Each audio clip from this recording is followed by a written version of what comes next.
Hello dear friends, आज हम discuss करते हैं कि दौरान हमल में शदीद गर्मी लगने की क्या वजूहत हैं। हमारे पास बहुत सी ख़वातीन रिपोर्ट होती हैं और वो कहती हैं कि इवन कि अगर सर्दियां भी हों तो हमें बहुत शदीद गर्मी लगती है कि हम पाँव अपने कंबल से बाहर रखते हैं, या इवन कि अगर शदीद सर्दी हो तो हमारा दिल करता है कि जो कमरे की विंडो है वो ओपन रहे।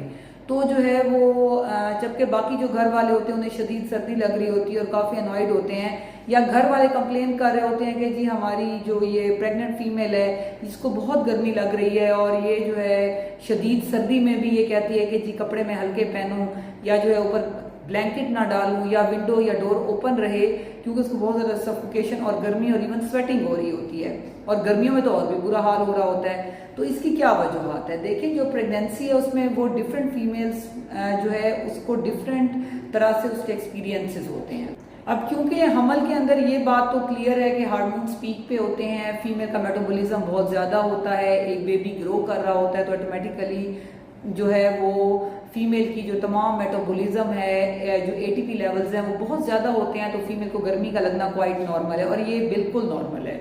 मैं ये फीमेल्स को बताती चलूँ कि आप इसमें परेशान ना हों, लेकिन जो है वो डिफरेंट फीमेल डिफरेंट तरह फील कर रही होती हैं। मोस्टली जो है गर्मी फीमेल को फर्स्ट 3 मंथ्स में लगती है क्योंकि ऑर्गेनोजेनेसिस होती है, हार्मोन्स पीक पे होते हैं और फीमेल को बहुत ज़्यादा जो है स्वेटिंग और गर्मी का लगना, गर्मियों में तो बहुत बुरे हालात होते हैं और सर्दियों में भी गर्मी लग रही होती है। तो जो है जो कि जैसे जैसे प्रेगनेंसी एडवांस होती जाती है तो ये हालात बेहतर हो जाते हैं। लेकिन जो है बाज़ बच्चियाँ ऐसी होती हैं जिनको थ्रू आउट प्रेगनेंसी ये मसला रहता है, लेकिन जो है वो ये परेशान होती हैं कि उन्हें कोई बीमारी तो नहीं हो गई है। तो जो है वो फीमेल्स को ये क्लियर करना है कि ये बात नॉर्मल है और जैसे बेबी डिलीवर होगा वो बेहतर हो जाएंगी।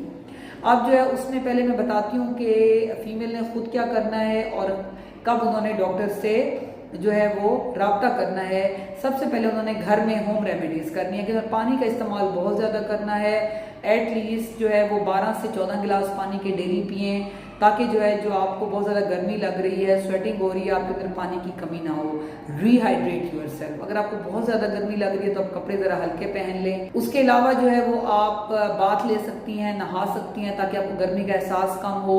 और उसके अलावा जो है स्ट्रेस और एंजाइटी जो है वो भी आप कोशिश करें कि वो भी आप ना लें, क्योंकि जो डिप्रेशन एंजाइटी है इटसेल्फ ये भी जो है बहुत से ऐसे डिप्रेसिव हार्मोन्स होते हैं जो कि जो है बहुत ज़्यादा गर्मी लगने के एग्रेशन, एंजाइटी और गुस्से की वजूहत बनते हैं, जिसकी वजह से फीमेल को बहुत ज़्यादा गर्मी लग रही होती है। और ड्यूरिंग प्रेगनेंसी ये क्वाइट नॉर्मल है, इसलिए ख़ुद को रिलैक्स रखें, अपना टाइम ऐसे लोगों के साथ स्पेंड करें जिनके साथ आप रिलैक्स फील करती हैं, हैप्पी रहें, नहाएं, पानी का इस्तेमाल ज़्यादा करें, हल्के कपड़े पहनें। और अगर इन तमाम बातों के बावजूद भी अच्छा बाज़ फीमेल हमें ये कहती हैं कि जी पहले तो मेरा जिस्म इतना गर्म नहीं था लेकिन मुझे बुखार है, जब हम थर्मामीटर पे चेक करते हैं तो उनको फीवर बिल्कुल नहीं होता।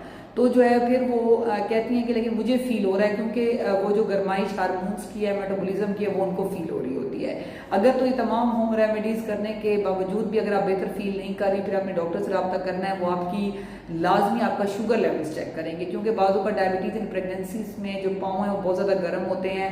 न्यूरोपैथीज की वजह से जो है फीमेल को गर्मी लग रही होती है, स्पेशली पाँव में। और उसके अलावा थायराइड प्रोफाइल करवाते हैं। हाइपरथायरॉयडिज्म जो है ये एक डिजीज़ है गिलेड गॉइटर की, जिसके अंदर जो है वो फीमेल को जो है हीट इंटॉलरेंस हो जाती है, गर्मी बर्दाश्त नहीं हो रही होती है।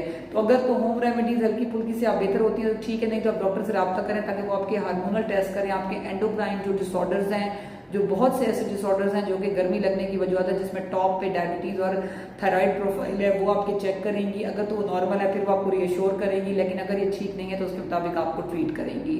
तो सबसे बेहतरीन यही है कि जब भी आपको प्रेगनेंसी हो फर्स्ट डे से अपने केस को बुक करवाएं, ताकि माँ और बच्चे दोनों भी डॉक्टर की आंख हो, ताकि वो आपको गाय बगाए उसके मुताबिक आपको बताती रहें कि आपने क्या ट्रीटमेंट लेनी है और कैसे चलना है। अगर आपके माइंड में कोई भी सवाल है तो आप कमेंट सेक्शन में लिख सकती हैं। Stay safe, stay healthy. Thank you so much. अल्लाह हाफिज़।